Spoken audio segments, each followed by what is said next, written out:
But I sat in here today and I listened to it. Listened to part of it last week, but today I sat in here and listened to it. No headphones, man, on a stereo, pretty loud while I was sewing some patches on some clothes. I was fixing some clothes, right? Yeah. So I was just zoned in on the music, man.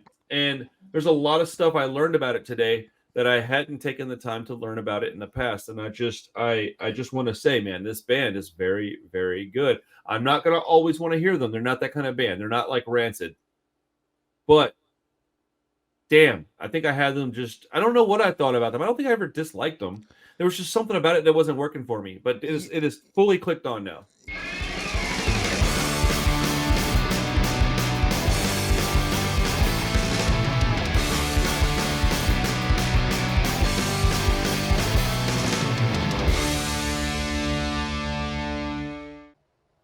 What's up, everybody? How you doing? Welcome back to the Punk Rock Review Podcast, man. Uh, well, I'm sitting here with my homie Rob, and we're talking a little bit of, well, not quite NOFX this week, but the people that birthed NOFX this week. We're talking RKL and Bad Religion. This ought to be a fun conversation because, well, the audience is likely going to dislike a lot of stuff I have to say. I don't know. I don't have any negative stuff to say, really, but like, I've never been the biggest fan of Bad Religion. I like them. How do I say this? I'm not trying to be a prick. I like Bad Religion. I've just never been like a super fan. I own maybe one Yeah. of their albums, Yeah. Not really your thing. They just never really Yeah, have been like your it's thing. okay. Like I like it. It's good. It's objectively good.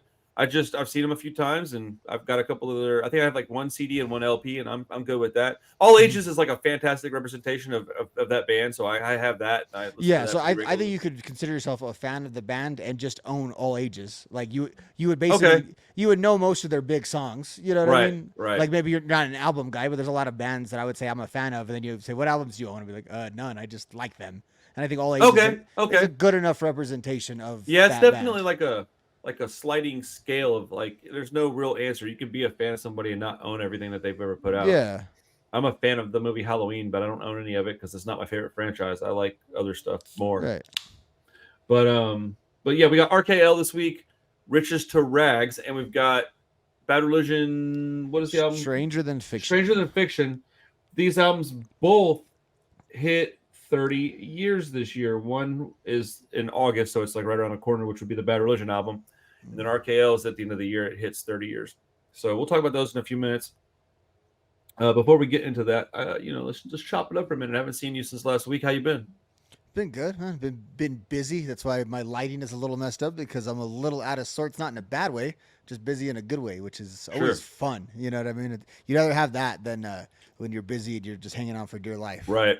Well, you said you're going back to work already. He's a teacher, so this is kind of Yeah, not what I didn't think it was gonna be this early, man.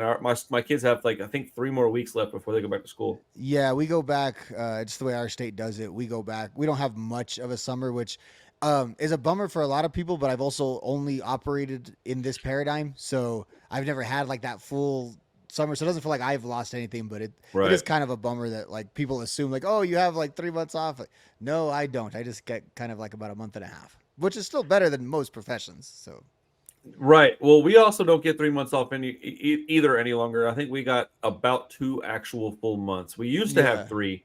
It used to be a full 3 month school year. Sorry, summer. It would be you got out in like early May and you went back like late August. You'd be like May, yeah, June, July. Yeah, you'd yeah. be out for like 3 full months. But it's now the end of May and the beginning of August, so it's definitely 2 months now. And it's definitely so. Like what we do is not year round. They don't. It's not year round school because it's just adding more days. Places that do year round school do the same amount of days, but they kind of reorder them. And I think that's probably where the trend is headed. It just Yeah. makes sense. Like you get like I hate to be mean about it, but anyone would get dumber after 2 months, right? Like if I don't like read the same book or talk about the same thing, I kind of forget about it after 2 months. So it takes a long time to catch up. So it's Well, a little bit of a dated model. So I think those things are man, changing. you think so? Yeah, because like even because both of us in both of our states, look at that time is reduced from what it used to be, and I think Yeah, like that's true. that's like the direct. No, it's hard because even here when they've changed it, like you don't realize how much a school system actually runs your town because like oh well all the daycares open at this time or this time of year and all that. So Right. there's a lot of stuff to it, but I think just kind of being on it from. I love how people come to a punk rock podcast and they're hearing about teacher politics, but I just think Well, that's I kind mean, of where Yeah. yeah, but I think to be relevant to maybe Bad Religion, but like the world, that's one of the things in the world of that we assume, like, why do we do things that way? And when it comes to education, it's literally because of like the farming calendar from 100 years ago. If those were the times in Right. season to keep Okay. kids in So school, there's not as much logic to it as we sort of as there necessarily used to be. assigned to, or yeah, and it's just like, but again, now I can say that, but if I just go and willy nilly make that change next year, that doesn't necessarily, also not going to have good results, to just do that either. So So it's complicated. I've had a couple of conversations about this whole you get dumber after having a long summer, and I don't Yeah. know that I agree with that. I also don't know either. So my speculation is that there's a cost for everything. So while you may retain some information if you have a shorter summer, you also have less time to decompress and be a kid. And I think Oh, that for that sure. is incredibly important, especially now. And I think kids need to be off their phones, off their tablets, off their computers. Go outside. I talked to my kid today. I said, "Man, you haven't ridden your bike all summer." And he kind of looked at me and I was like, "I know it's hot, but we need to go riding bikes, man." But in all fairness, we were talking about that at the swimming pool. Like we were outside at the pool. We go swimming at least once a week, every week. I get my ass up every Tuesday and we go to the pool, even if I don't want to, because we need to go outside. We need to spend some time off our phones and in the sun. Uh, but yeah, I think that summer is Well, important. because But like yeah, it's 3 months is a long time. it's good, but what you're speaking to is getting that's real rest though. Even though you're doing stuff, you're taking like if I'm not doing anything and I'm just on my phone, am I really getting rest? Like I'm not doing anything, but am I is my brain at rest? Is No. my body at rest? Is it healing? Like you're going out there with your son and swimming or hiking or Yeah. whatever. I think part of it we just don't take care of ourselves, no matter what model you're going to operate in. Right. If we don't just take care of ourselves I'm generally. still trying to lose weight, man. I'm working really hard. I'm at like another plateau. It's driving me crazy. Oh But somebody shoot. somebody told me this was going to happen. They said when you start actually losing some weight, you're going to hit a lot of plateaus, and like it just is what it is. I was like, ugh. Well, then Like you have that's when you find more out who to you really lose. are. You're More going to to lose keep at with it or first, not. right? Like Dude, you're gonna have more to lose at first. And anything you learn, it's always gonna get harder. Those plateaus. But right? are you feeling better at least? Oh, Like dude, I just generally? feel Yeah, light years better, man. I feel like I'm in my 20s again. that's good. Aside from like the aches and pains from like long shifts of walking. Like the other Yeah, day, I did 26,000 steps. I think I felt that the next day. Other than that, man, but I mean, I would have felt that at age 25. I think so. yeah. That's just Um, structural stuff. That right. yeah. So I brought back my other channel, Horror Hangout. I Oh decided because I was trying to find something to do. I have 3 channels total, and I'm only active on one. And I was like, dude, I gotta bring something to the table on one of the other channels. And I initially started going with the bigger channel. It was the wrong choice, man. I found a coworker that wants to do a bi-weekly podcast, and then my son was like interested in doing a bi-weekly, like I won't say podcast, but like movie review, right? yeah, So we're gonna do Horror Hangout, and I'm gonna do like one live stream a week and then one video a week. Very light on editing, mostly just commentary. yeah. And so I'm really happy that if you're here and you like horror movies, go check it out. There's a link in the description. My kid will be with me a lot, and I'm really really proud of the fact that he likes to do this stuff with me. And the fact that he likes to spend time with me is what I'm proud of. Not the fact that we have something in common. That's that you should have something in common with your kids, but Mm. um, he wants to spend some time with his old dad. And I think that's pretty awesome. Yeah, what's cool Uh, is you guys will keep that interest, even if he doesn't keep that interest. You guys will always have that common interest, so at least you guys will kind of be able to always talk shop on horror. Even if he doesn't right. keep that interest throughout his life. Yeah, so I think it's pretty amazing, man. Last thing before we start talking about music, dude, I'm doing something crazy, Rob. What's that? I on a whim was like told, "Hey, you want to go see this band play?" And I was like, "Yeah, where are they playing it?" And I was thinking somewhere in Texas. No, it's Yeah. Pittsburgh. Oh, Uh, I'm just gonna go. Like, I've already bought my ticket to the show. I'm going. I'm wow. fucking flying out to Pittsburgh to see a show. Like, it's like not even like a big fest. It's just I would like say a it's show just at a a club. show that is It's happening just on a day, yeah. yeah. But It's but now you got it happens. invited, It happens to be a French band, so like they weren't coming to the South United States anyways. right? But like, yeah. But so I'm gonna film the whole thing. I'm gonna vlog it all, and then I'm gonna film the set for 3 different bands. So it's worth it to go out there for me to go to a different place I've never been and be able to Yeah, experience that. But yeah, I'm gonna fly out to Pittsburgh and watch Syndrome 81 from France, and the Slads and No Time are opening up, and I like those bands a lot too. So there's 3 bands I'm gonna go see that I really enjoy, but I'm a little nervous to be honest with you, man. I've yeah. never done them like this. I feel like as a grown up, I should tell you like that's a bad idea, like like everything you're doing. But as like your friend, I think like that's like so cool that you get to do that, and like what an adventure like Yeah, you're gonna go on. Like that's so yeah. funny that but it's still something as you're saying like they're not coming that band's not coming near you, so it's still like a No, pilgrimage you kind of have to make to get that thing done, and that's why people travel to these things. It's not just always to go to the Well, place; it's to get to that's where it's at. So I it's just did a whole documentary film on this kind of music, and that's uh how it popped up. Is like somebody was like, "Hey, that Cold Oi band that you like is playing in Pittsburgh," and I was like, "That's crazy!" Like I looked on their schedule; they're not coming anywhere close to Texas. So like, if I'm not flying to Pittsburgh, I'm flying to New York or Boston or DC or something. Like I'm not going anywhere close to home anyway. So my wife and I talked, and she's like, "Dude, go." And my wife is amazing, so I'm really fortunate that nobody's perfect, me or my wife included, but she's super sweet and supportive with stuff like this, and so. I literally got like butterflies thinking about it right now because I'm so scared to fly and I'm so nervous about going by myself. But oh I'm not even going to yeah, be gone for 2 whole days. I'm not even going to get a hotel. I'm going to fly out there and I'm going to rent a car. I'm going to go hit up a couple record stores, go to the show, leave the show, try to hang out with some of the bands, and I want to get something signed to give away on the channel, and then go to the airport and just dick around on my phone for a while. Maybe take a nap. I'm gonna take a little neck pillow with me and just chill out, get a plane, fly home. Try to make it as just chill as possible for what it is because it's gonna be hectic anyways. So I'm trying to make it as chill as I can. yeah, because that would be like a hectic day or so you'd be having if you lived there. You know what I mean? Like Right, if that right. was a thing to add in the travel on top of that. That's gonna be something.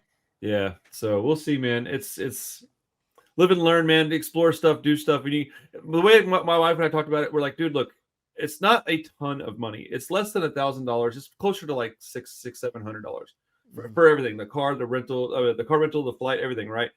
So it's only money. And I know some people that are like more poor than I am might be like, yeah, but that's a lot of money, and it is. I grew up very, very, very, very, very poor. I spent my time. I paid my dues being poor. It is only money, and I work really hard.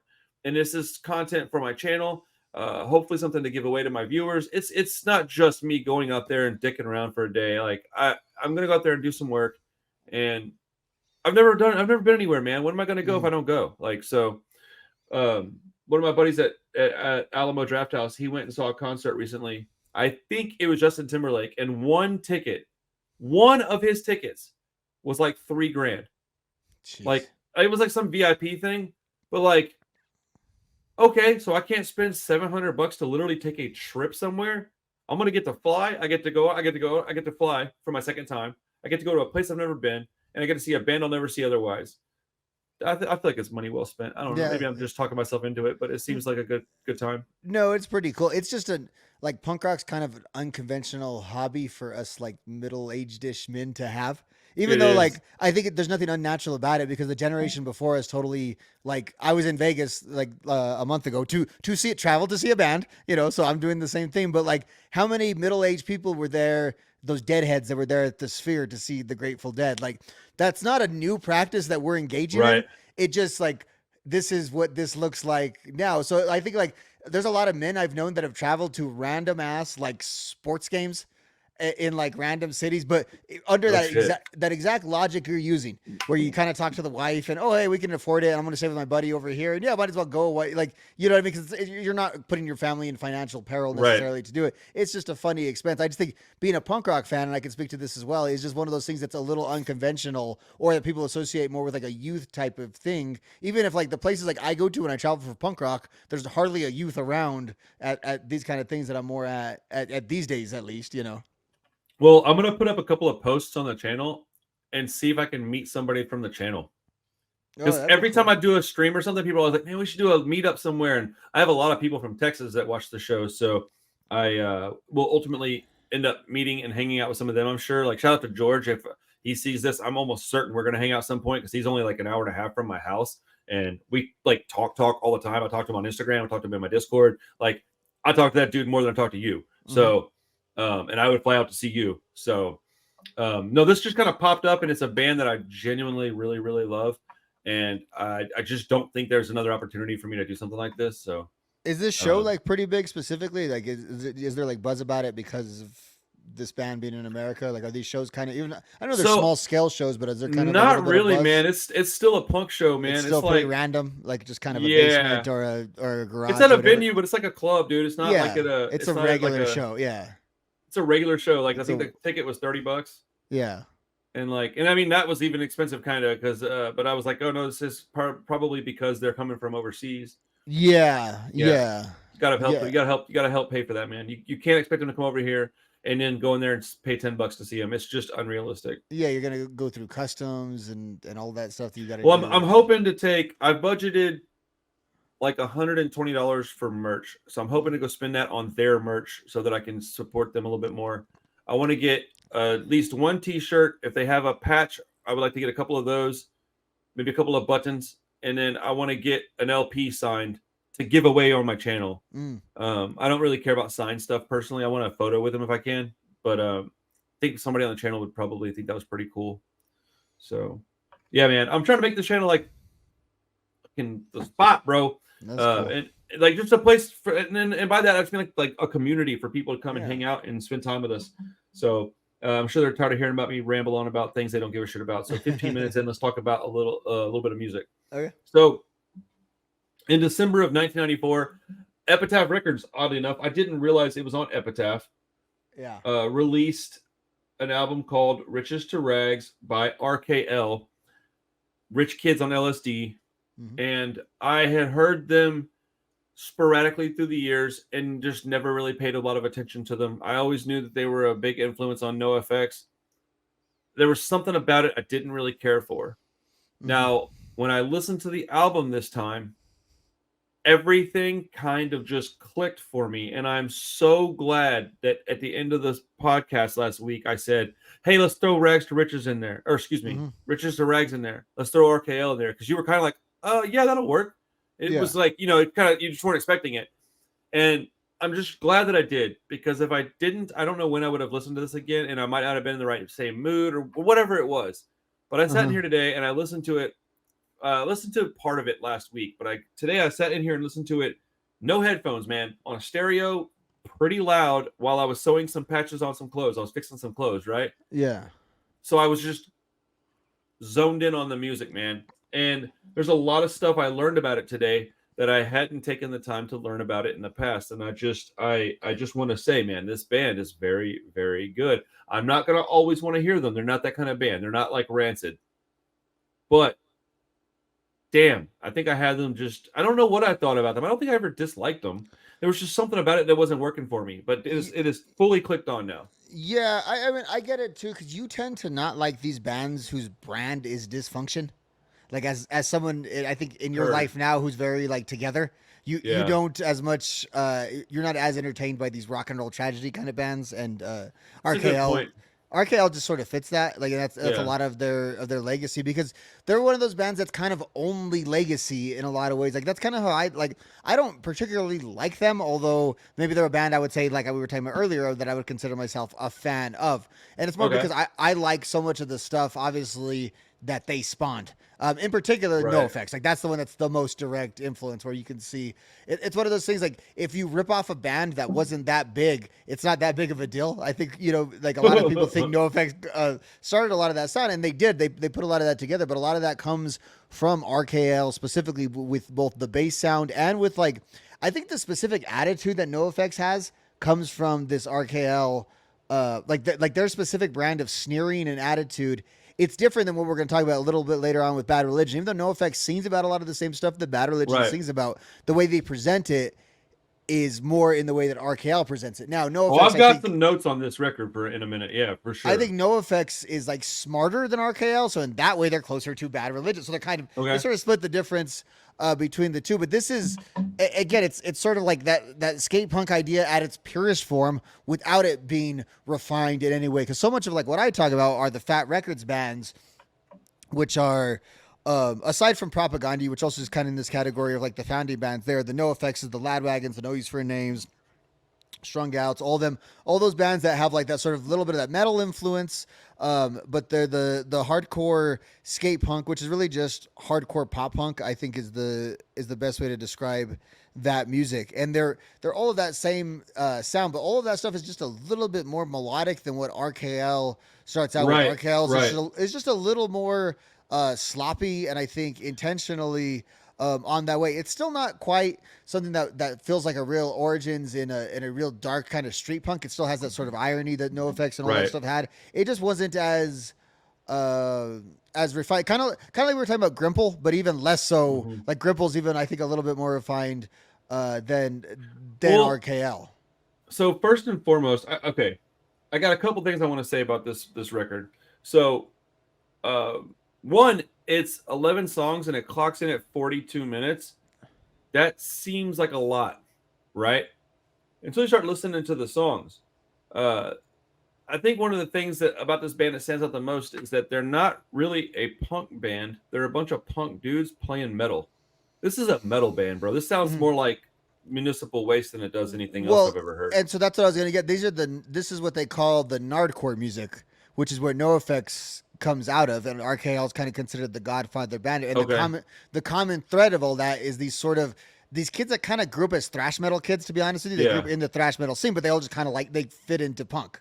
And so Yeah. everyone, like in all those bands I just mentioned, No Use for a Name, Lagwag, and all of them. Part of why there's a lot of that metal riffage in skate Right. punk Right. is it comes from and this is sort of the missing link, I guess, between say like a thrash metal album, like a thrash metal album and a Lagwagon album do not sound alike, but you could hear a lot of what But you yeah, hear but if you put on a this one in the Lagwagon middle, album from an RKL album, you can see right. the connection. Yeah, I think it's the Right. broader point Well, that I'm making. Yeah. I think bands like Municipal Waste are just as punk rock as they are metal, in my opinion. And Mm-hmm. that's what that particular brand of like crossover thrash is very Mm-hmm. very good. Let me read a couple of things real quick that I wrote Yeah. down, and whenever you want to interject, please feel free to do Okay. so.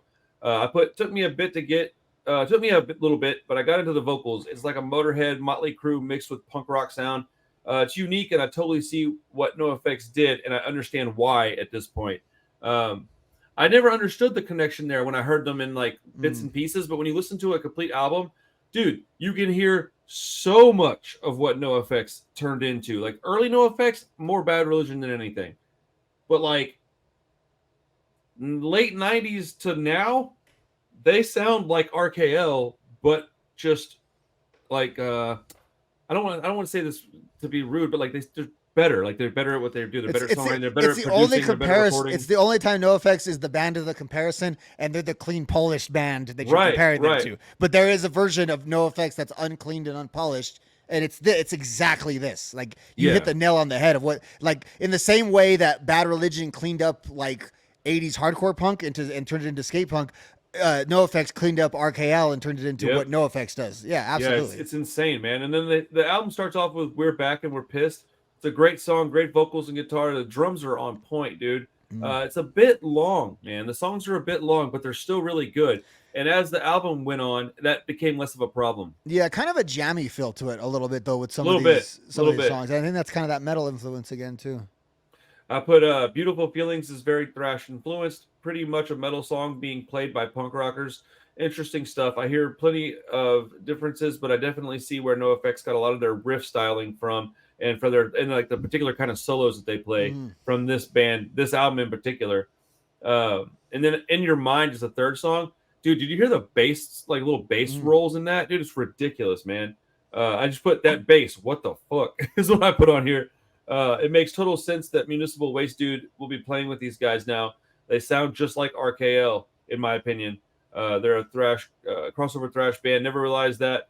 It's like NoFX is the punk version of RKL, and Municipal Waste is the metal version of RKL. They sit very much in the center of both genres. Like you were saying with the Lagwagon thing, that's pretty much what the point I'm making here. Mm-hmm. Um, House Guest is a Metallica song at the beginning. Their Yeah. slower songs are still pretty fast, and that's kind of awesome. I hear a little Megadeth in the vocals. Will to Survive is a very Bad Religion type song vocally. This one is like if Bad Religion was just a heavier band. Then we got Rancho Burger. It's like an intermission or something like that. Give It Up is an okay song, but not one that stands out to me.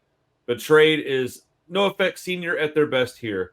This is the one song I remember off the album for some reason. I already knew that one. When that one came on, I had remembered hearing. I Mm-hmm. remembered hearing it beforehand. Heavily Sedated is a pretty great song. More of what they do well. This album is pretty effing good. This is the first band since Pennywise that when you say skate punk to me, that this band embodies what that is to me. And I personally think that's pretty cool. But like very few bands, when I hear the word skate punk, just immediately pop into my head. It is now Pennywise and RKL. Those bands pop into my head immediately when I hear the word skate punk. HPC, incredible lyrics, man. I'm gonna look those up. Actually, I'm gonna do that right now. Do you have any thoughts so far on the record? No, and I'm pretty much in agreement with everything you said and all of your kind of analysis on it. They're a very eclectic band, is I think the point that we're getting at too with a lot of they have a lot of different type of stuff in their music. So that's part of why they're not as polished because their stuff's not as tight because they go in Right. a lot of different like directions in short time spans. That's why like the record length doesn't really bother me either. Like I was kind of when you said that I was like I didn't realize that this record is that long. It is, dude. Well, that's the thing is, it's when you look at the song, the number of songs and then the length of the album, you're like, oh man, that's going to take a lot of work. And you listen to it, and it doesn't. It doesn't feel heavy and long. Uh, but listen to the lyrics on HPC. It says, "With all your bullshit talk of peace, love the animal rights and humanity. We'll save the whales, dolphins, owls. Excuse me, how about you and me? You've got your head so far up your ass, of course you cannot see. Well, that your preaching and your actions are all so contradictory." HPC, I don't really know what HPC stands for. I don't know if you do or not, but slogan after slogan, 13's one more than 12 steps. When you're crying in your coffee, you'll still be crying nonetheless. Stop the smut. Pot is evil. All you do is rag tomorrow's headlines. Local hero caught in a peep show dressed in drag.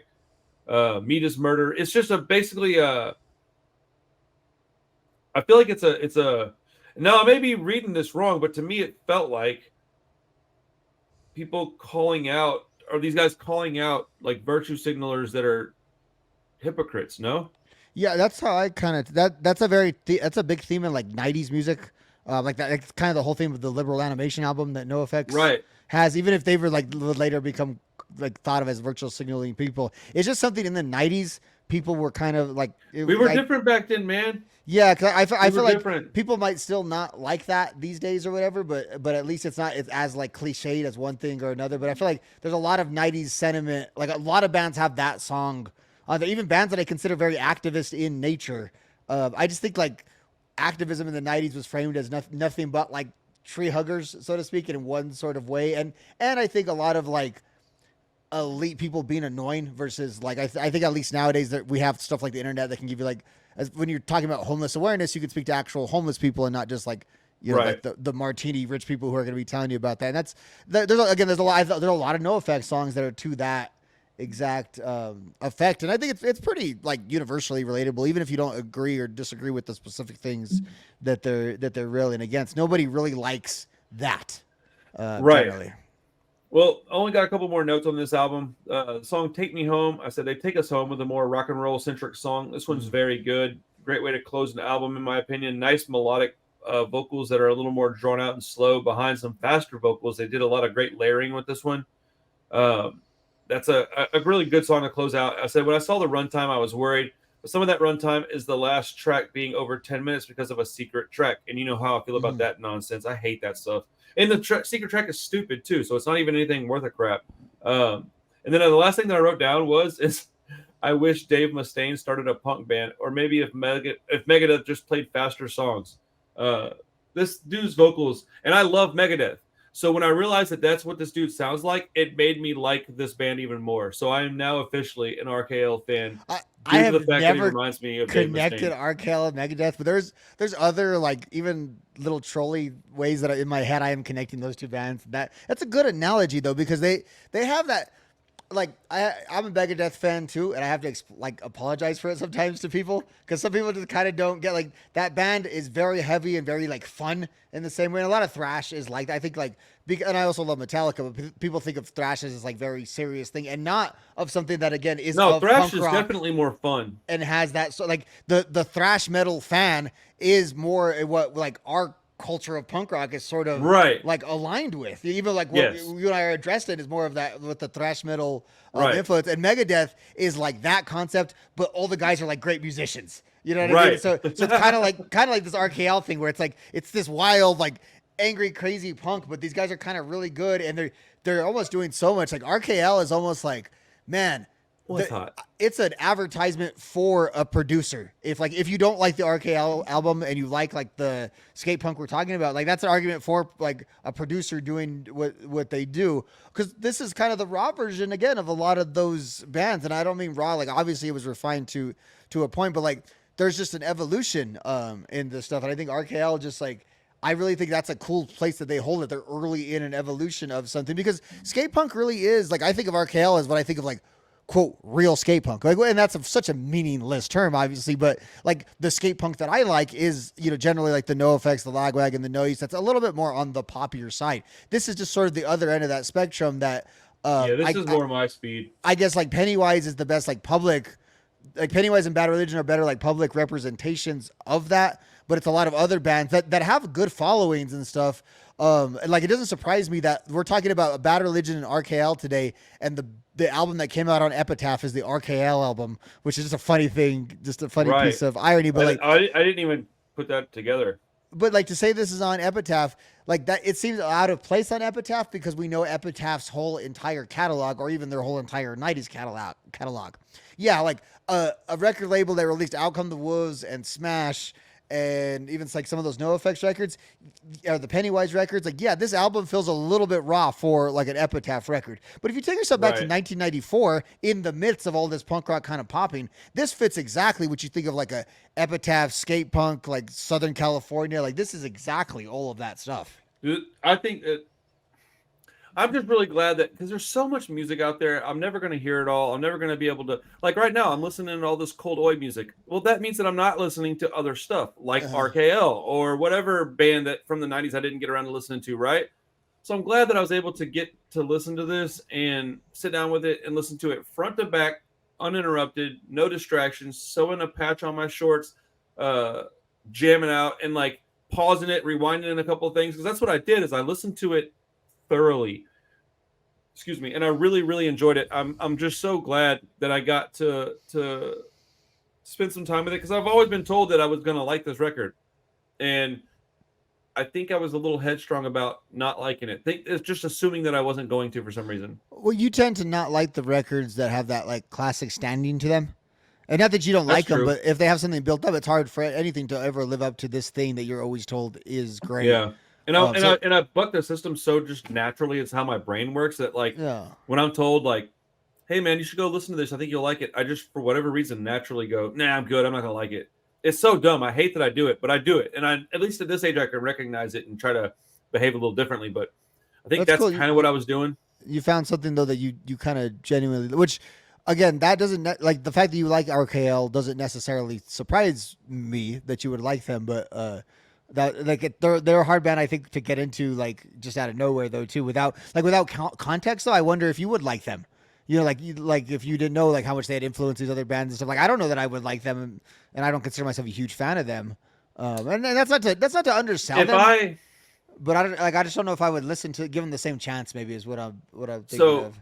I'm thinking about that exact same scenario. So if I had heard these guys completely randomly and had no clue that it was from the 90s. Somebody just handed me this and goes, "Hey, listen to this. I think you might dig it." And I go home and I put it on and I wasn't told anything other than listen to this. I think I would have immediately looked up the year it was made because I would have Mm, wanted to know who influenced who because it would have been incredibly obvious to me who this band sounds like. mm, And so I do think I might have liked it had I not been told anything and just heard it because I was always told you need to like this and my brain doesn't accept that. I don't accept those kind of words. You can't tell mm. me I need to do something.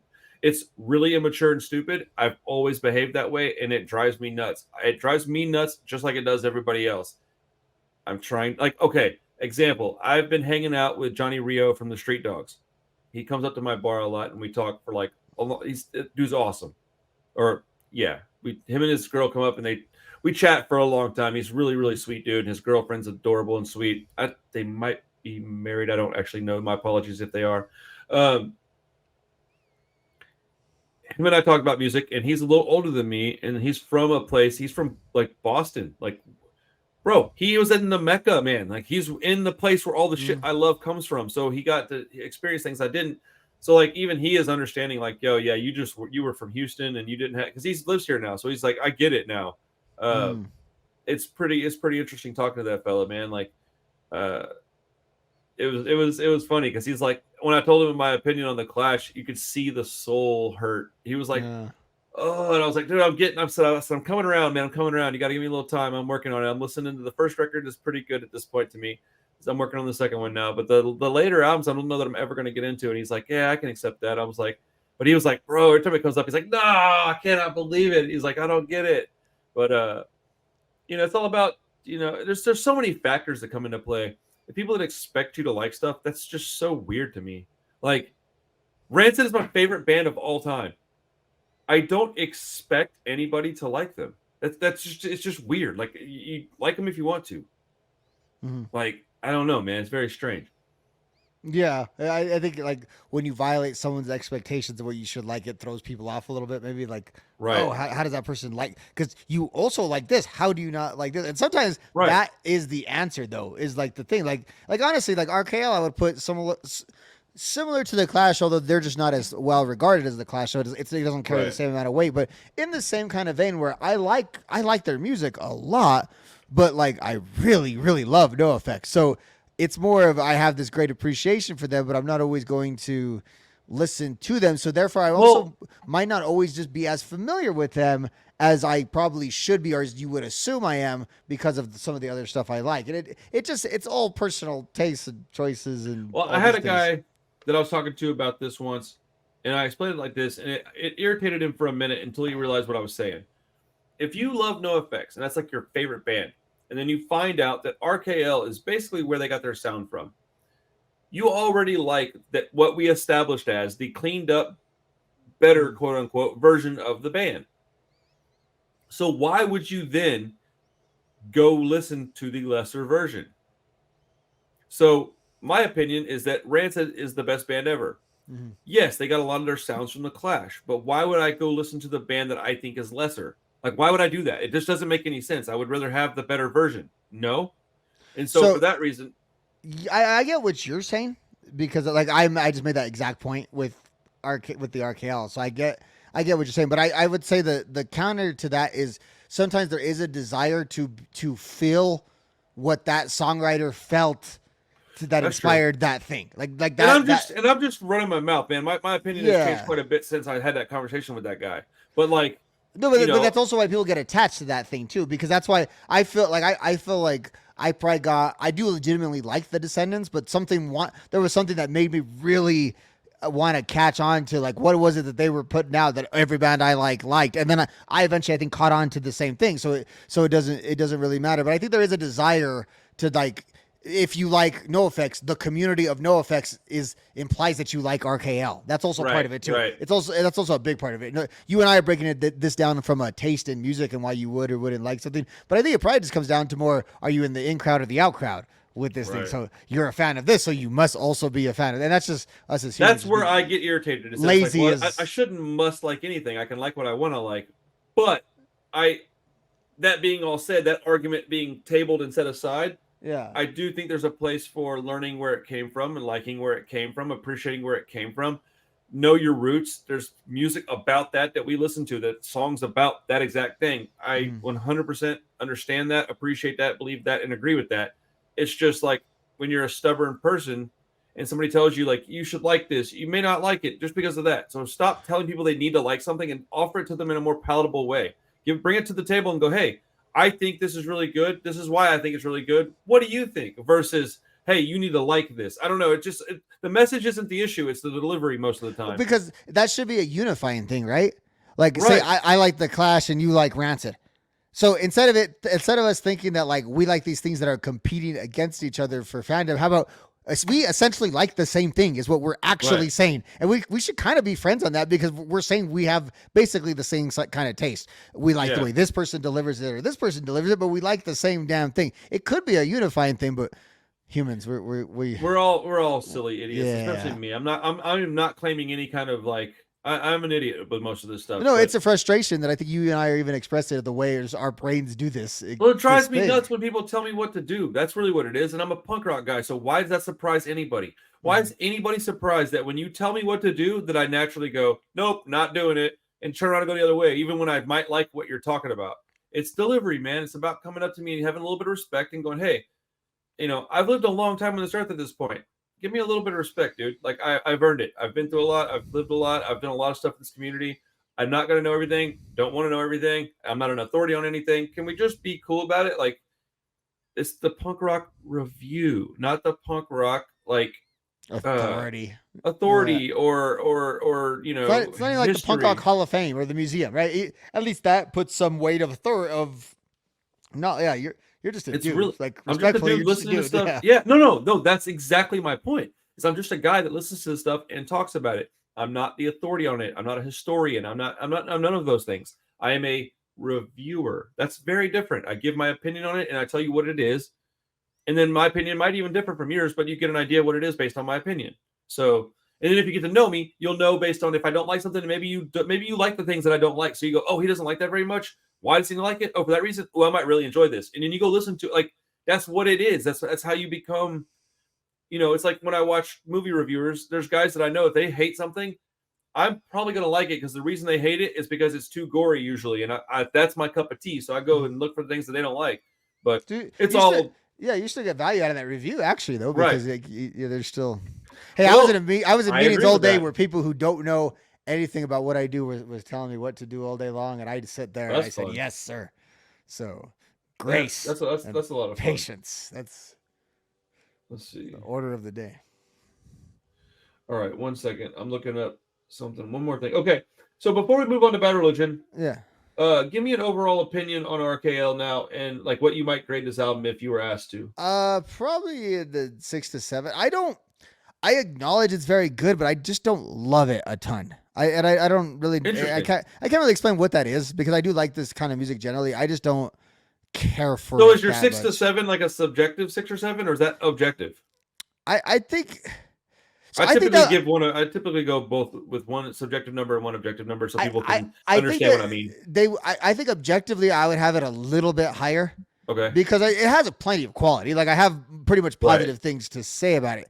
I just don't find it. It fails a certain listenability test for me. I guess if that's an Okay. objective measure, which is not. No, It's I think that's the subjective subjective measure. Yeah, that's super subjective. to my ear. I think it's very good. I think it's very well made. Again, I don't love this concept. I just think it can be refined. I'm feeding into kind of what you mentioned earlier, so that is clouding my analysis. So I would go. I think it's not. I think it's objectively not as good as the more melodic stuff because I don't think it's made as well. So I have it more bright a positive like 7.5 to 8. I mean, that's a pretty high score. What is more melodic stuff? As in what? Give me an example. Well, of just like even like a NoFX Okay, that's what I thought. or like So you meant like that a kind different of band. Okay, like that. okay, Yeah, that's what I mean. I just think I have my taste is to if you're gonna do that concept. But again, that's also very much personal analysis. I understand as I'm pulling that in. I find nothing very objectionable about this particular. But like for example, the album we're going to talk about next, I can have a lot more criticisms of it, but would just generally categorize it as better music if that kind of makes sense.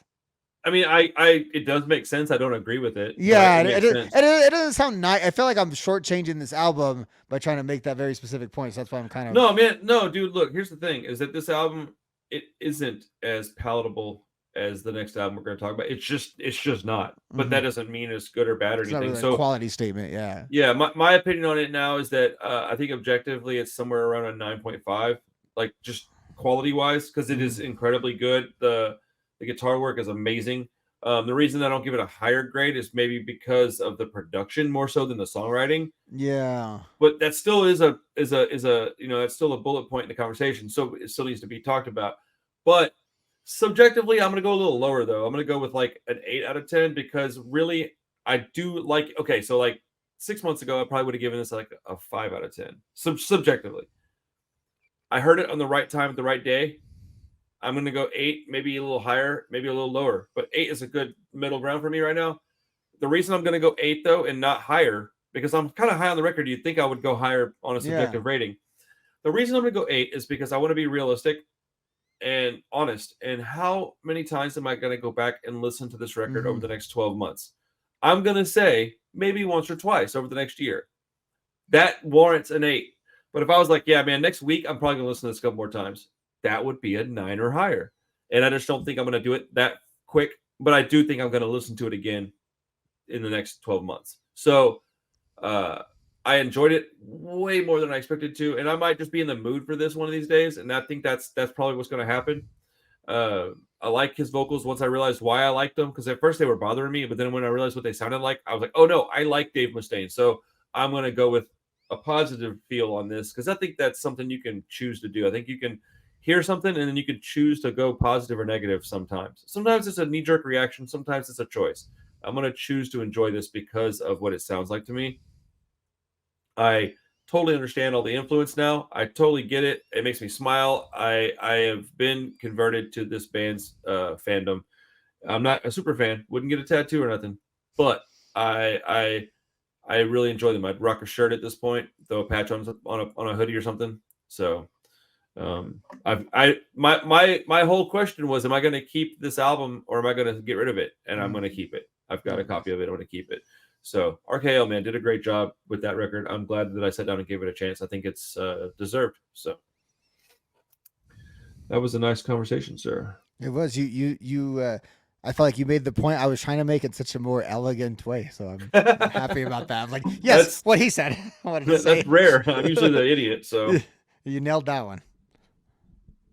All right. So a few months prior to this album coming out, in the summer of 1994, Bad Religion gives us Stranger Than Fiction. It is 17 songs, 38 and a half minutes, unless you got the European or the deluxe version, which is 18 songs and 42 minutes and 20 seconds or so. I tell you what, you're a pretty big Bad Religion fan, no? Yeah. Okay, let me read my notes real quick. Okay. And then you go off for as long as you want, and I'll respond to some of your bullet points, whatever. So I wrote, Incomplete is a banger of an opening track, because it is a very, very good song. Leave Mine, to me, is a pretty decent song, but the chorus and the bridge of it, I just don't like, man. It just takes me right out of it. Stranger Than Fiction is a decent title track. It's super catchy, and I see the appeal. I just don't care for it much. It's an earworm and simultaneously very bland. Tiny Voices, this one I like a lot. Great melodic chorus, the type of Bad Religion song I typically enjoy. Great little guitar lead in there as well. The Handshake is absolutely amazing. I love that song. It's got great lyrics. I love that song. Better Off Dead is a decent enough song. Nothing I love, but I wouldn't skip it. Infected kind of stands apart a bit. It's more a slower, brooding riff to begin with. Stays at a lower tempo. It's got parts that remind me of System of a Down, and I hate that band. Conflicted feelings about this one, bro. So what a funny random sentence, dude. I mean, listen to it again with that in mind, and you'll understand. It's a great reminder that this is a mid '90s record, and it sounds a lot like it.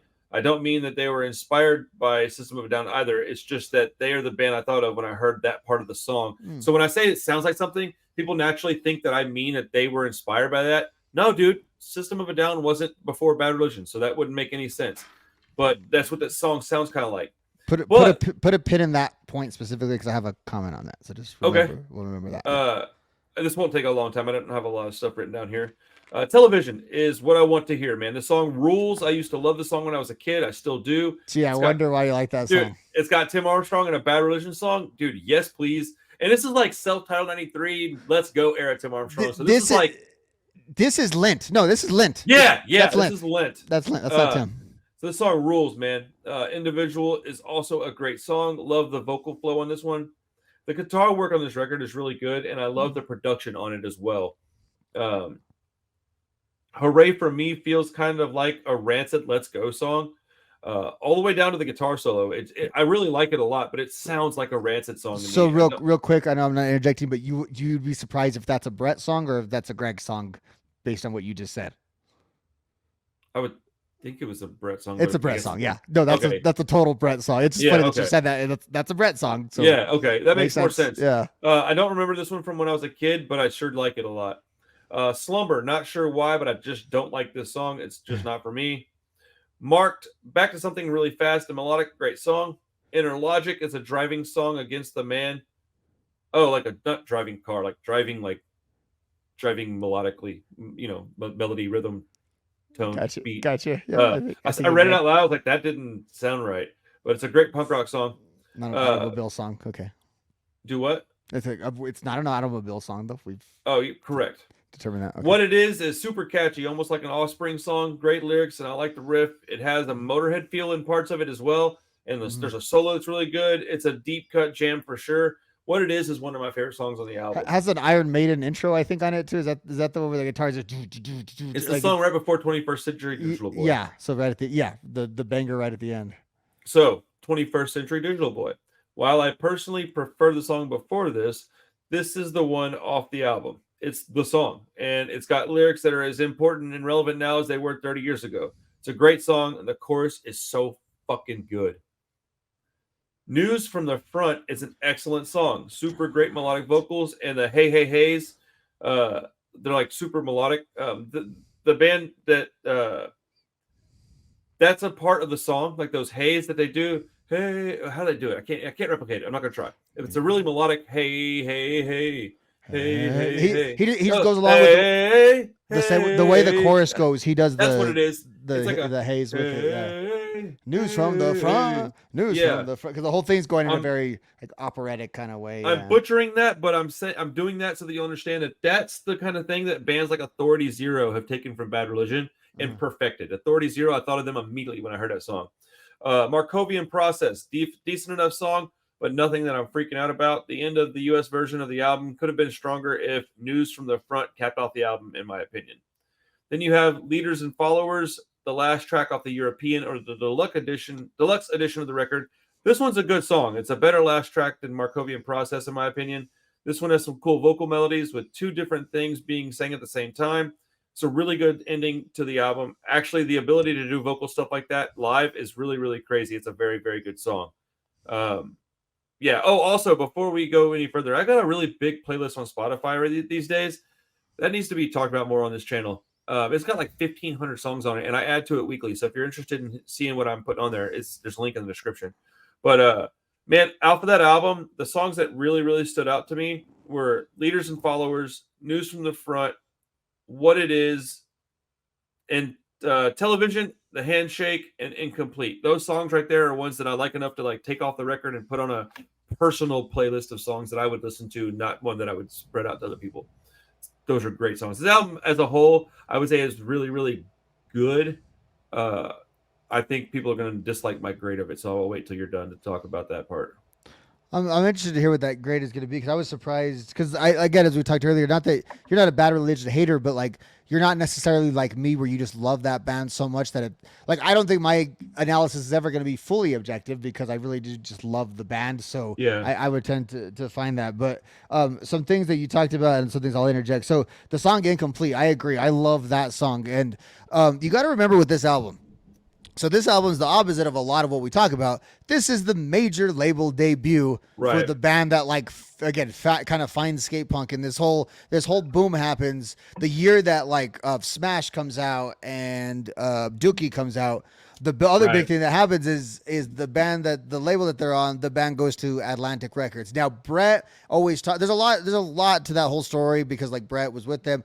Brett always says, "Well, I had to write that record and then I left the band." And he says it kind of like condescending, but he's not lying. He still did write half of the songs on this album, and he still participated in much of the production. So for all intents and purposes, even though this was released by the power of Atlantic Records, it was recorded like a Bad Religion Epitaph record. So it had way more resources than those records did, but it was still basically recorded under most of the same conditions. And Incomplete, I saw that as a lead into Incomplete. One thing they learned when they did Into the Unknown, which was their prog album in the mid 80s that totally bombed, is that they wanted to still experiment. They never wanted to do that again, but most of their albums have a lot of, especially rock and roll and again, like kind of opera and gospel experimentation on the albums. But what they realized is their first song though on every album has to be a punk rock song because especially thinking back then, it's, you know, what are you going to put in the CD changer? What are you going to put on the vinyl? You're going to put that tape in, especially a band that's going to a major label. If suddenly Slumber, which I love the song Slumber, but if that's the first song, then a bunch of like angry green-haired Mohawk people just throw that damn thing out the window. And they already thought Bad Religion sold that anyway. So that's the thing they have just made known because they know like maybe every album that they do might not be totally punk rock or might not be on the roots, but they're still Bad Religion. They still want to maintain their fans. So they always make sure to sort of load that opening slot with that sort of intention. another thing that you said, you talked about the song the Handshake, which I also love, which is another thing. All the bands that were recorded by major labels have this song on the album. So I want to say on like Out Come the Wolves, what's that? Say Goodbye When You See Me Sign, Now I'm Crucified, Businessman Gonna Shake My Hand, Show Me Numbers That I had. Same basic lyrical concept as the Handshake. When all these punk rockers were making multi-million-dollar deals, it really bothered them, and they seem to be journaling about it in their songs. They all have one song basically about this concept of like having to make a deal with the devil of like with corporate America. It was which the Handshake is about, what that song by Rancid is about. A lot of bands just have that on there. Infected. You mentioned the System of a Down thing. And the reason why I laughed at that is so this is again, so they went to a major label, and one thing that I think hurt them on the major is they kind of didn't popify explicitly, and I think it kind of hurt them because they were a little bit older and they weren't like again as cute as the Blinks and the Green Days, so they were just sort of boring on a major. But one thing they did, if they did anything to sell out, was it was 1994. Grunge is still like the biggest music in the world. They're a major label band that comes from the underground. People are not, they're not really a lot of distinction between like the grunge bands and where they come from and, you know, Bad Religion coming from its underground scene. But they did want to try to have a bit of a hit. So they thought Infected, let's 90s it up. Like they did that very intentionally to let's make it kind of sound like a grunge song. Not really, but that was, you picked up on what their sort of cynical, you know, marketing, you know, what people do to songs to try to make them appeal to its broader audience. Now, one more thing on that I'll add, and then maybe we'll get into a few other points, is you talked about 21st Century Digital Boy. Now, the funny thing about that is that song doesn't really belong to this record. That song belongs to Against the Grain. The reason why which song? 21st Century Digital Boy. Oh, okay. Originally appears on Against the Grain. Like, so most people think of that as a song from Against the Grain. Okay. I thought that, but I think I'm wrong. And so I didn't even go check it because I was like certain I was just wrong. So it's a classic Bad Religion song, but not, and this version isn't like noticeably different, but it's significant that the reason why it's on this album is so Bad Religion was a weird band with the major. They didn't bomb. They didn't set the world on fire. So once this record was the best selling record I think they ever did. Just by virtue at the time, but just by virtue of its promotion and stuff. But it wasn't Dookie. You know what I mean? So it was still kind of considered a disappointment. And even in the lead up to that, the producers were thinking the same thing that they were right on the Jawbreaker album. They were saying there's not a hit here. There's not, you guys do these kind of fun songs that people love and swing around to and that are getting famous.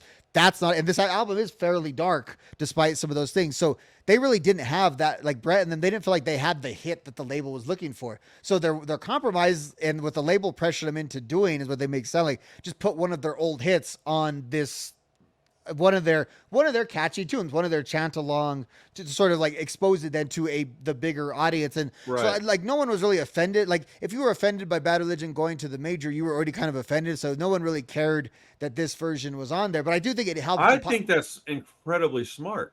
It helps the popularity of the song also though, because there's probably a lot of people a lot of people have this record, like it's not thought of as a major label album, but it was an album that if you were like a 90s, say just like alternate, like listen to your brother's radio station, you probably that's the thing, is it was widely distributed. Yeah, you would have had Stranger, it was at the Walmarts of its day. You know what I mean? So you would have been able to hear 21st Century Digital Boy, which came out on their third record on Epitaph, you know, so there's a connection to that.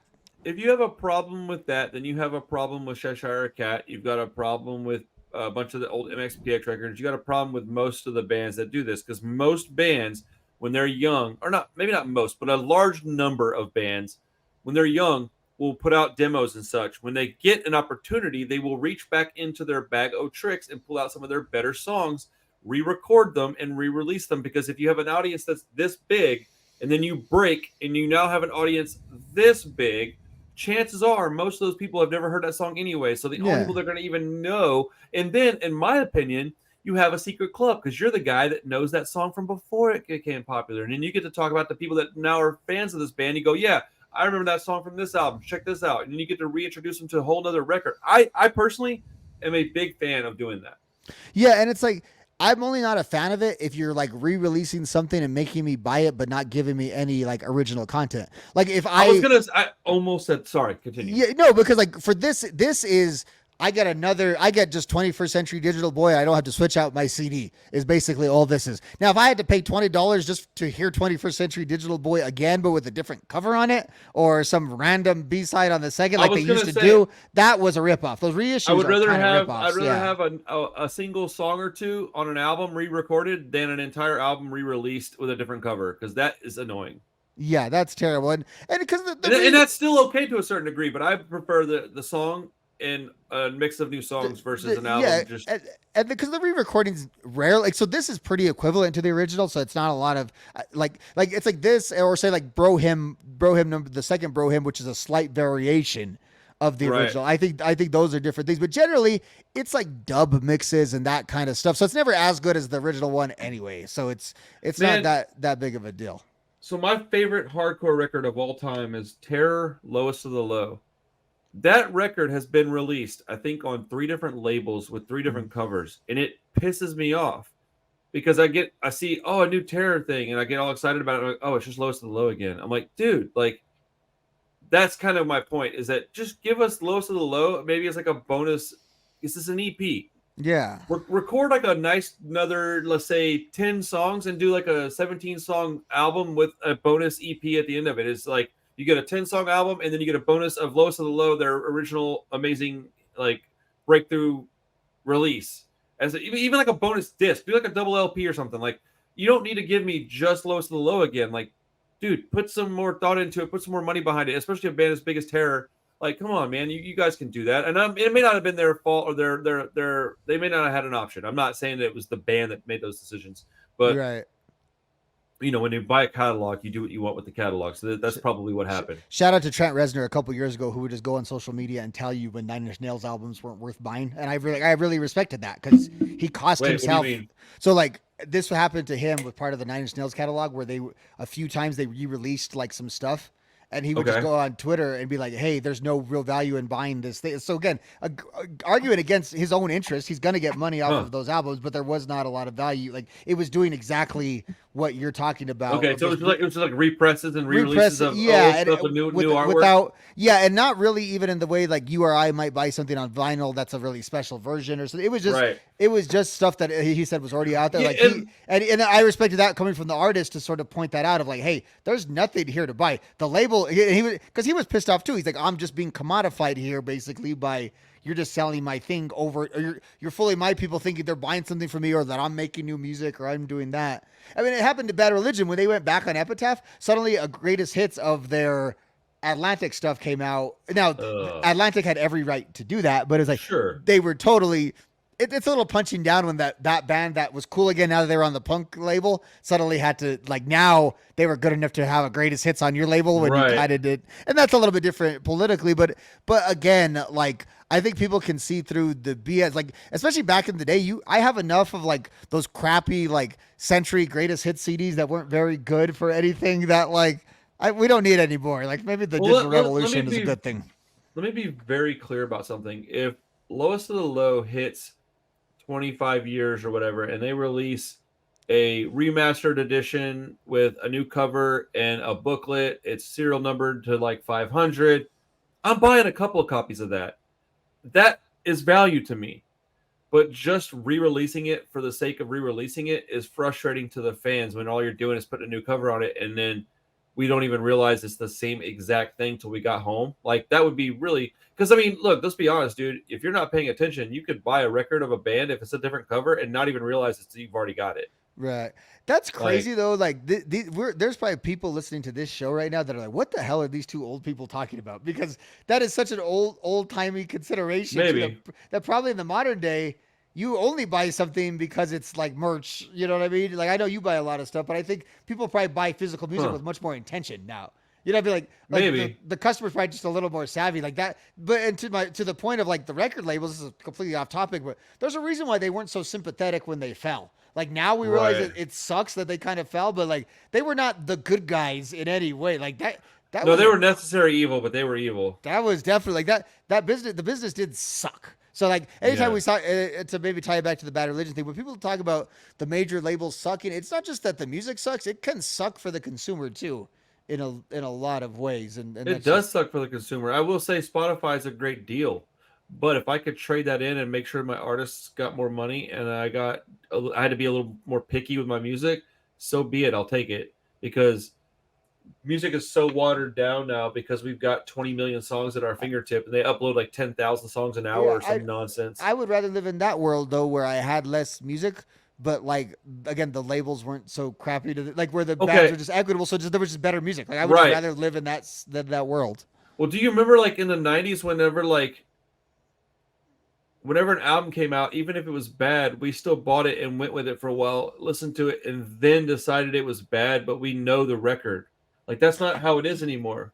Well, yeah. So your judgment felt, even if it was like it could be a bad opinion, but it felt way more like a true bad opinion. If like if you didn't like something, like I believed you. And Right. now when you don't like something, I just generally, and not you specifically, I just No, generally no, no, I assume know. you haven't given it a chance. And not to make like, and that person will say, no, Well, I that's listened to probably it. pretty Like, accurate. did you listen to it or did you like really listen to it? And again, this is something that we're longing for the past, but it's just the quality was just, I don't know if the quality was better, but you were able to be a more Well, discerning no, customer. the quality was much better because it wasn't that the quality was better, the quality per square foot was better. Uh, Because now you're shoving 500,000 things in per square foot, whereas back then you only had 30. Like, well, it just yeah. wasn't as much available. And so And by virtue of just having more things available, you're going to have a higher number of things that suck. The you're percentage might be similar, but the number is higher. it's also environment too. Like what we love home cooked food. Not every one of our mothers is the greatest cook in the world. I guarantee you that. But you Facts. like necessarily the feeling of what it feels like to have that warm soup in a comfortable Right. like place. So that environment raises the kind of quality of the thing. So again, when you're not inundated with every song that's ever existed and just my four CDs there, it's a much better and conducive environment to enjoy that thing, to appreciate, to criticize it in a more meaningful way. We it's funny, like we're these punk rock guys, but we sound like and we're longing for the past when it was simpler and slower. But it's hard, I think, for younger people to really understand why we care about music in the way we do with those sort of things that we put and we acknowledge like these things are kind of stupid the way we sort of care about them, but they did To a kind of degree. matter at a point. Like they did really have like sort of consequence to Well, them, and music it's mattered in that sort of way. it's like a kid that gets everything given to them. So when I was young, I had a friend named Jerry, and we would go to the baseball card shop together. And I'm not exaggerating. I would go in there with like $10 and I would buy, I don't know, let's say 3 packs of cards, maybe 4 or 5 if they were cheaper, Mm, right? He wouldn't buy packs of cards. He bought them by the box. He bought like boxes of packs. That's what he. So if I bought 5 packs, he would buy like 4 or 5 boxes. mm-hmm. So when we go to my house, all my cards were in binders or boxes. They were all alphabetized or whatever, however I had them organized, maybe by team or number, sequential, whatever. But I had them organized, and then anything of value was in a sleeve. Anything in, like $5 and up was in a even harder plastic case, and it was all organized. I knew what I had. I knew where it was. When I would go to his house, he literally had $20 basketball cards just in a stack on a counter that was like next to a Coke Jeez. can, and I'm like, dude, what are you doing? And he literally had money laying around his house. Like he just had so much that he didn't care about it. That's exactly how music is today. Music is the rich kid, and back in the 90s, it was the poor kid. Back then, we had a certain amount of it, so we took care of it. We appreciated it. Even if we didn't care about it, it wasn't very valuable to us. We knew what it was. We knew where it was. It was in our collection still. We owned all the Epitaph releases, whether we liked them all or not. We bought all the Fat releases, whether we liked them all or not. Back then, we bought a record on Epitaph or Fat because it was coming out on Epitaph or Fat.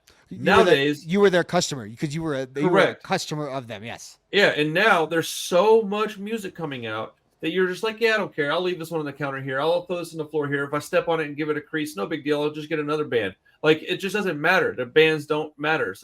So like when I find a band that I really love, like let's say Bullshit Protector or Empire Down or Poppers from Houston, uh, I went as far as to put money behind these bands because I love these bands. Not many people are willing to do stuff like that. They're not willing to go and find a small band and put effort into it and care about it and take care of it and put it away and put it back on the shelf when you're done and actually have a CD or a cassette tape and go to the trouble of having a fucking CD player. You know how hard it is to find a working CD player Mm. right now? Like it's incredible unless you just have money because you can just buy a brand new one, but they're fucking expensive.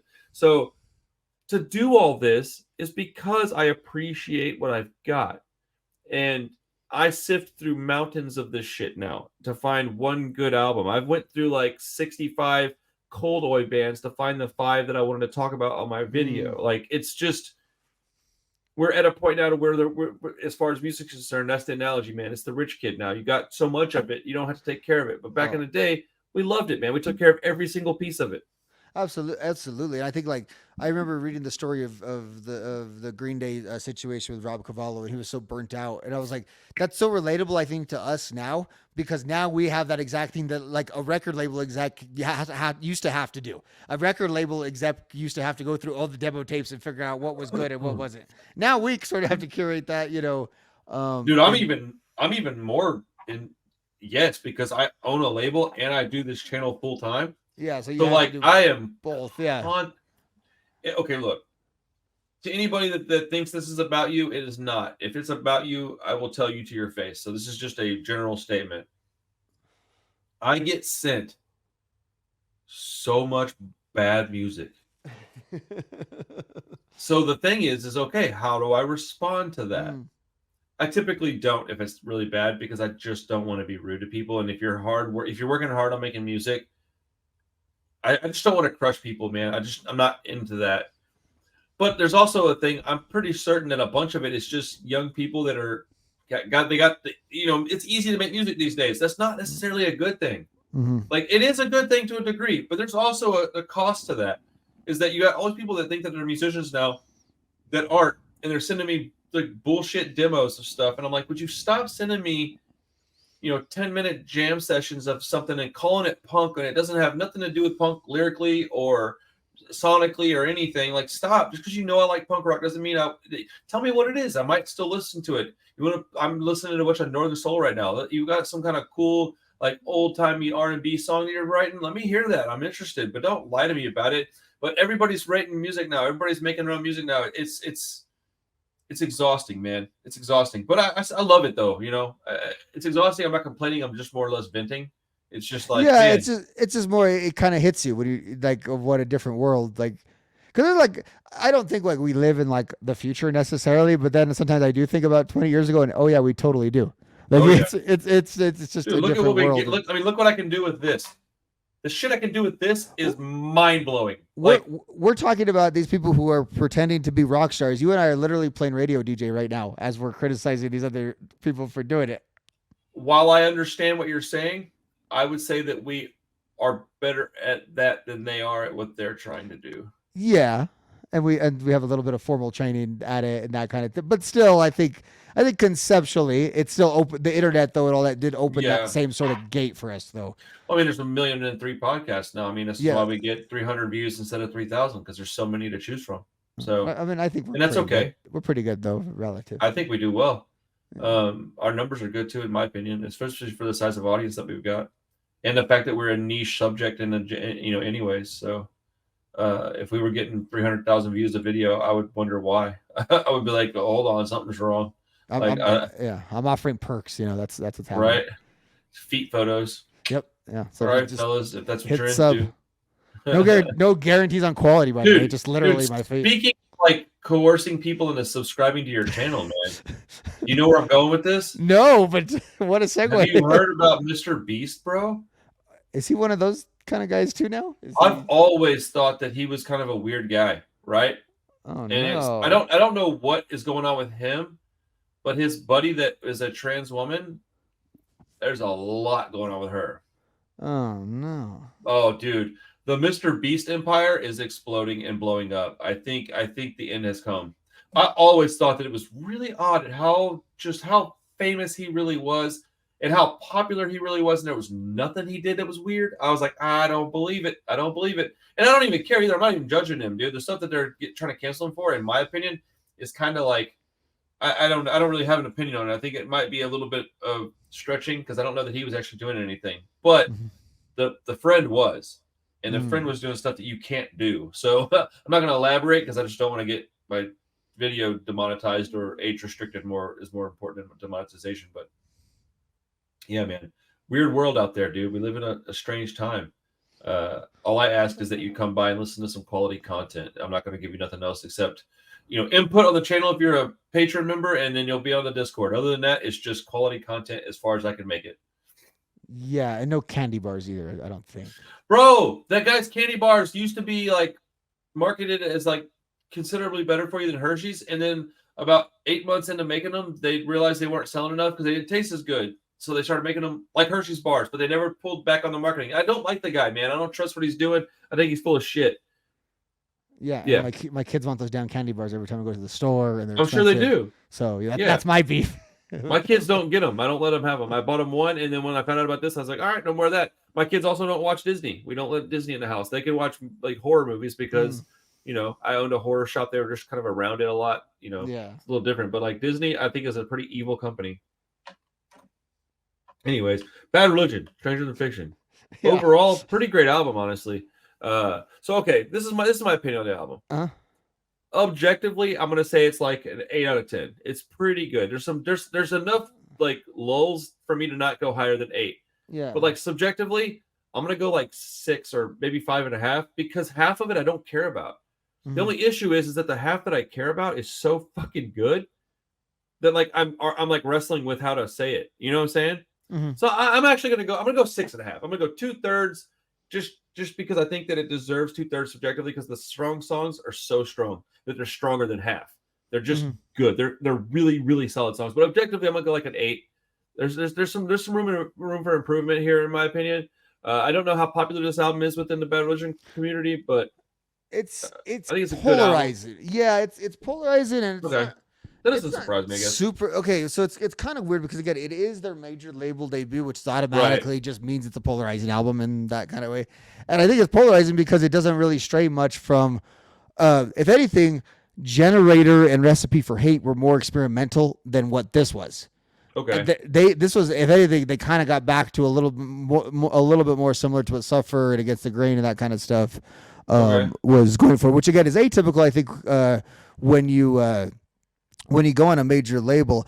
I have this one ranked really, really high, but I totally get your criticism and I get like the label's criticism of it. 'Cause Right. that's my same general one is like, I wouldn't really throw any one of these songs away because I like a lot of them quite a bit. And some of these songs, especially like some of those big end hits like Infected and Stranger Than Fiction, those are Bad Religion staples. Like those are Right. really part of the catalog. But there is the record label was right. There's not a lot of like that ironic fun as much on this album as there is on some other Bad Religion albums. Now, Bad Religion, like you think of Green Day for ironic fun, you don't necessarily think about it for Bad Religion, but there's always a little bit of that on Bad Religion or a little bit more lightness. Now, there's plenty of like positive songs on this album. Like Hooray for Me is an explicitly positive song, so there's plenty of those type of songs. It just doesn't quite have that sort of. It has that. It suffers from that like '90s malaise that Well, it's actually even going look at the for. cover. The cover looks like a dark It's great. 90s It's just drab. '90s. Like, Yeah, it just it suffers from nothing that Bad Religion or punk rock necessarily did. It just kind of suffers from the time period, and it then looks like a fucking Pearl Jam record, dude. yeah, and again, and they were very conscious of, and that wasn't such a dirty word to them as it probably would be. Like Eddie Vedder sang on their previous record, and he wasn't famous, so they didn't really have the respect for grunge or the hatred for grunge in the same I hate kind of Pearl way. Jam.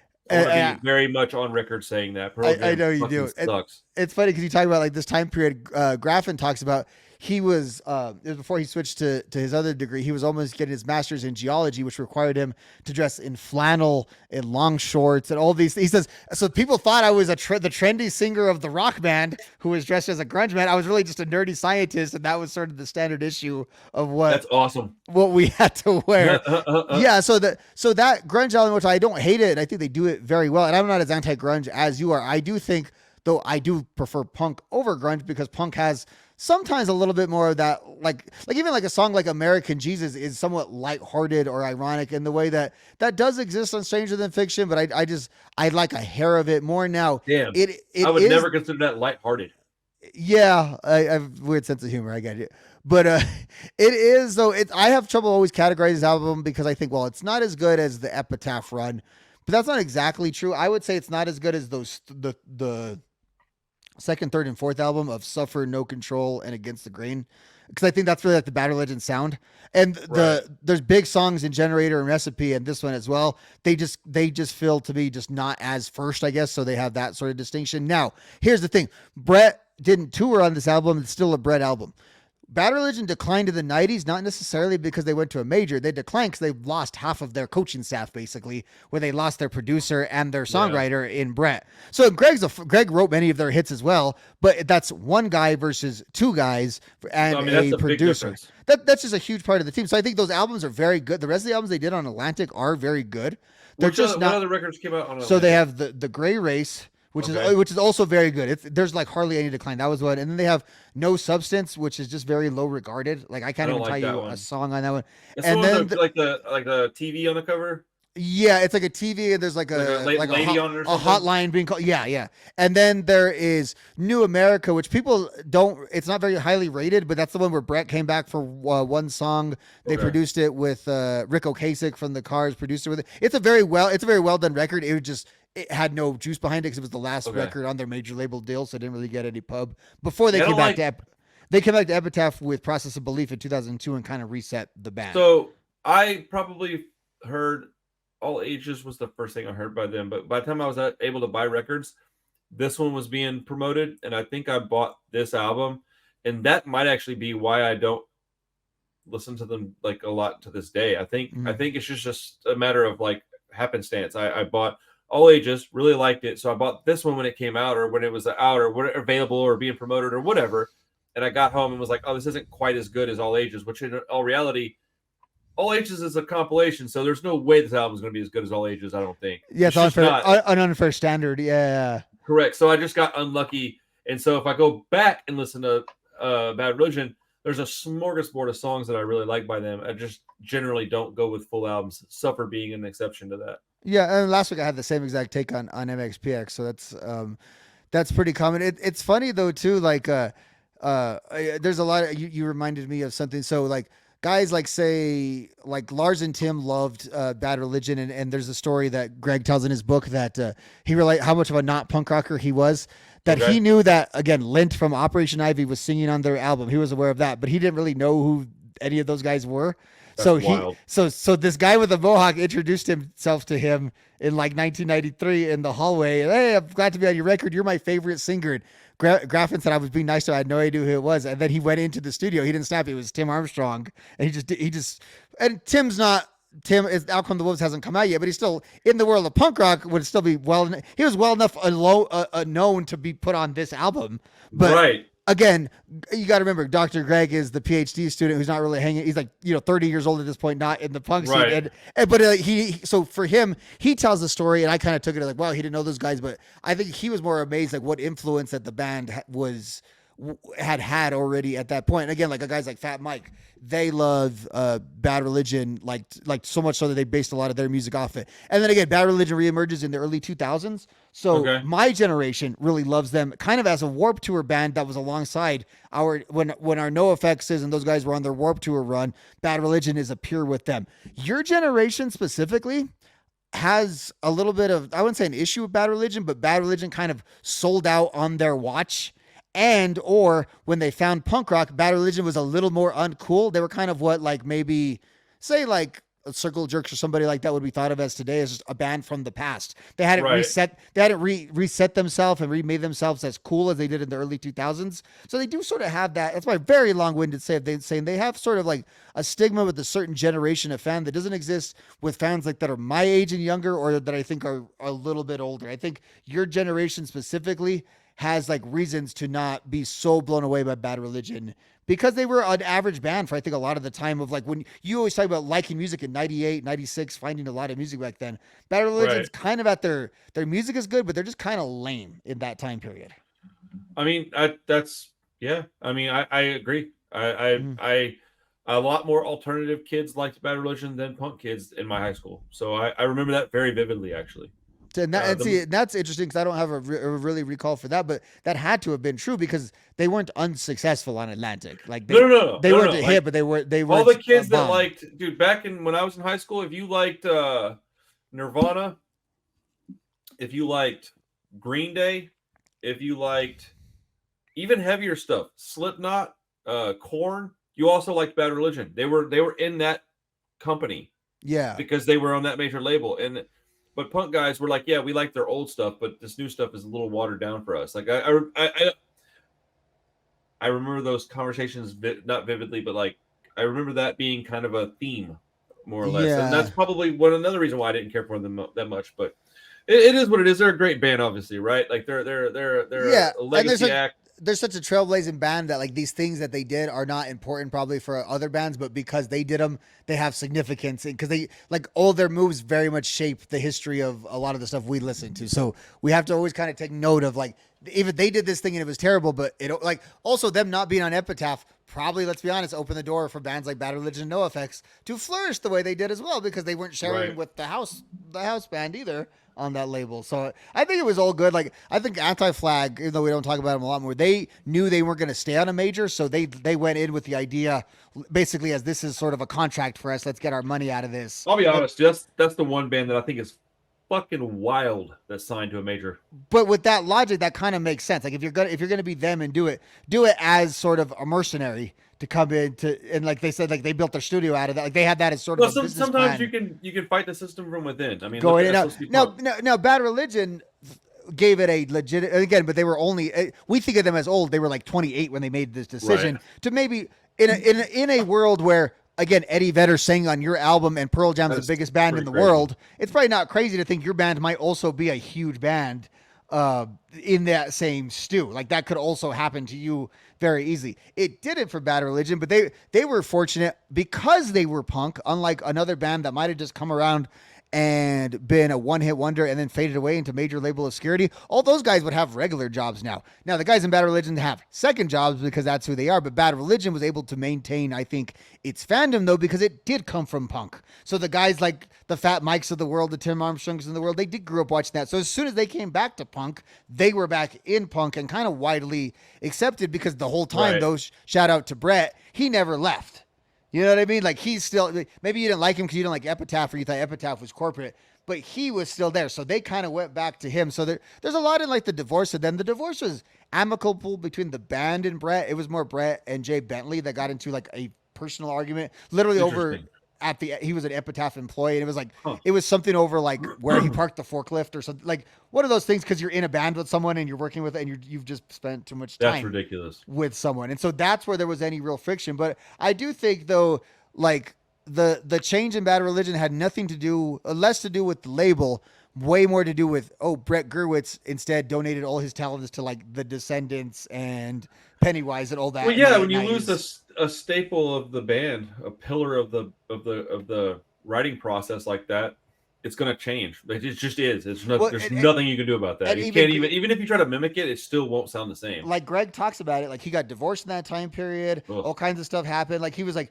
okay, I didn't realize it though. I went from having the job of one person to the job of two people. And he said he felt it was he was part of the legendary songwriting crew. So I got to really bring it and manage all the, like, I think they probably underestimated how easy it was to manage your band when your boss was in your band.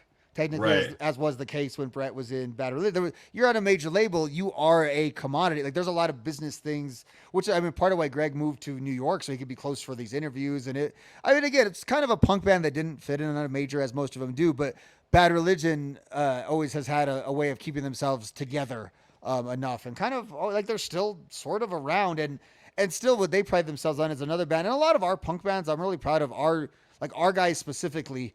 A lot of them didn't do the nostalgia thing and still really don't. Like Bad Religion releases albums, they tour. They could tour on their 90s stuff forever.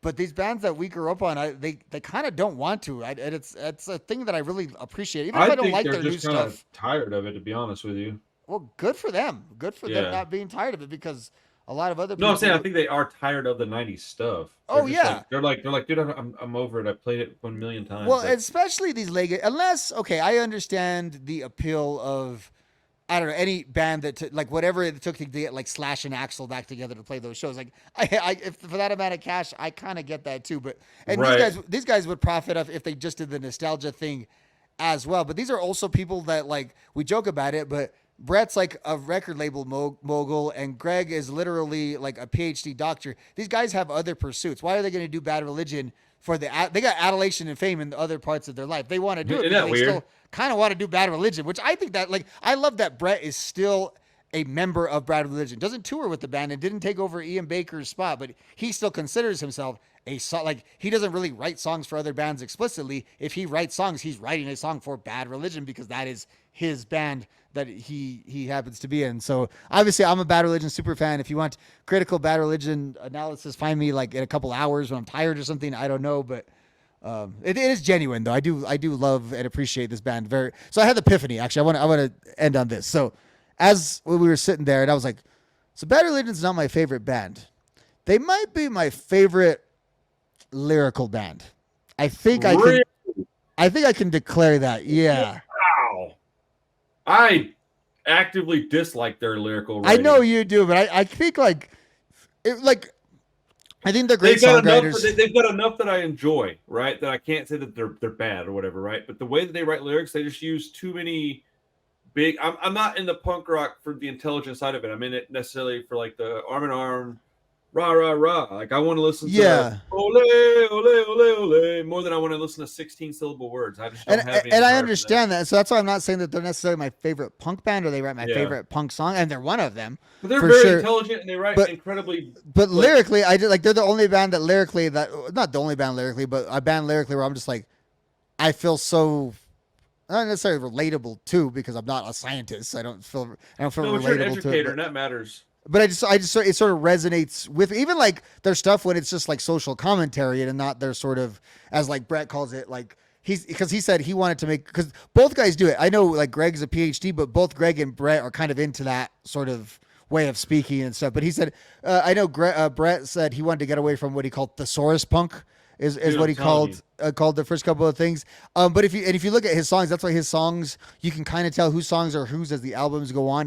His tend to be a few more of the hits because they are a little more lightweight. But yeah, they're easier to lightweight's a great description. I think the Bad Religion fan though, broad strokes is probably more representative of me, like the hardcore fan. Right. So they have to sort of present like that way that they presented. It's not trying to be pretentious, although it is a little bit, but I just think like legitimately they're one of my favorite bands and what I like most, like I like their music plenty. What I like most about them is their kind of the way they present lyrics and I guess their presentation. I think the lyrics are the most important part of that band though. I think. No, the lyrics might think the music, but their lyrics are very much the most. If you think the lyrics aren't the most important part of Bad Religion, I don't know that you've listened to much of them. Well, I empathize with Greg in his book. He talks about in the 80s before punk like took off, they'd be on these sound stages and like he would tell the sound guy at the bar like, hey, there's no microphone. He'd be like, well, it was fine for Black Flag. And he'd be like, yeah, but you don't have to listen to Black Flag sing. Our fans expect to hear me sing. And that sounds very pretentious, but no, he's actually, that's like basically saying you go to see Jimi Hendrix and his guitar amp isn't plugged in for the night. That really wouldn't work. That's fucking weird. But, so I appreciate Bad Religion. I like a lot of their songs a lot. I would go see them live. I was excited to see them live the number of times that I went. So, I in no way, shape, or form am trying to disrespect that band. I just am not their biggest fan, and I think there's nothing wrong with that. That album is pretty solid. I think I like some of their older stuff better, but good record, man. I'm glad I listened to it. I enjoyed it. Their production is always top notch, though. Those dudes know how to put out a record, man. Yeah, especially at this point when you had Brett, who just knew how to do it from the DIY standpoint with money. Like what a combination that is to have the cash and then that punk rock. You hear about this with Green Day a lot, like punk rock institutional know-how from doing it with no money. And then when you have money, you're really good at it. Right. That's one of the good things about growing up with less, money and then somehow getting a hold of some of it. You're hardened later a little bit. Yeah. Well, let's wrap this up, man. We've been going for 90 minutes. Yeah. I think that's a pretty good episode. Next week, the next 2 weeks are going to be really good episodes. Okay. Next week, I want to hit 1999 and I want to hit 2009. So we're going to go 25 years and we're going to go 15 years. Because I was getting kind of bored with looking at the same exact list. I was like, what is coming? We have a couple of months before we start getting back into these 20-year anniversary, 30-year anniversary ones. The 94. The fall is when they started coming out. They come out in the summer, then you have like 2 months, and they come out for the holidays. So we have a couple of months to where we kind of have to get creative. 2009, we got the Lillingtons' Death by Television. How familiar are you with that? Not well, but That's what I thought. Let's go. I love the little bit. but like it's listenable enough that like I'll get into it for a week. Like I know it well enough. Dude, it's so good, man. And I think the 15-year one, we got two. We're gonna flip flop them, one week and one the other. I'll let you choose which one comes first. 2009, we got NOFX Coaster, and we also got Let the Dominoes Fall. Oh shoot! I know, dude. Because I thought you were gonna say like Coaster, and then something you thought I was gonna be excited for, and I was like, okay, Coaster, but then you. Dude, I know. I said Coaster first on purpose because I knew you also like Let the Dominoes Fall. I need to take a NOFX break because I'm really like. Okay, that's what I thought. Overloaded on them. Let's go. Let's go Dominoes, and then we'll get back on the NOFX because I need to stop listening to NOFX. I'm still in the concert hangover from them, so it's been. Yeah. Okay, that's a good point. Spoiler: if anybody's even still listening, dude, NOFX Coaster, probably my favorite NOFX. I've been listening to it a lot lately too. So like even next week, I'm not gonna have I have a lot of funny thoughts on it. Yeah, dude, that's like a top 3 at worst. NOFX. Well, do you listen to Coaster or do you listen to Frisbee? Coaster. What's Frisbee? So they're the same album. Oh, is it the vinyl? If you buy it on CD, it's Coaster. If you bought it on vinyl, it was Frisbee. Yeah. Oh, that's cool. I never had it on vinyl. It's just a funny like little. Well, now I want it on vinyl because I wanted to say Frisbee. There's a reason to buy vinyl to buy a physical copy of the same exact album because 100%. That's different packaging and a different fun way of a different product. Dude, that's badass. Bringing it all full circle. Yeah. Hell yeah.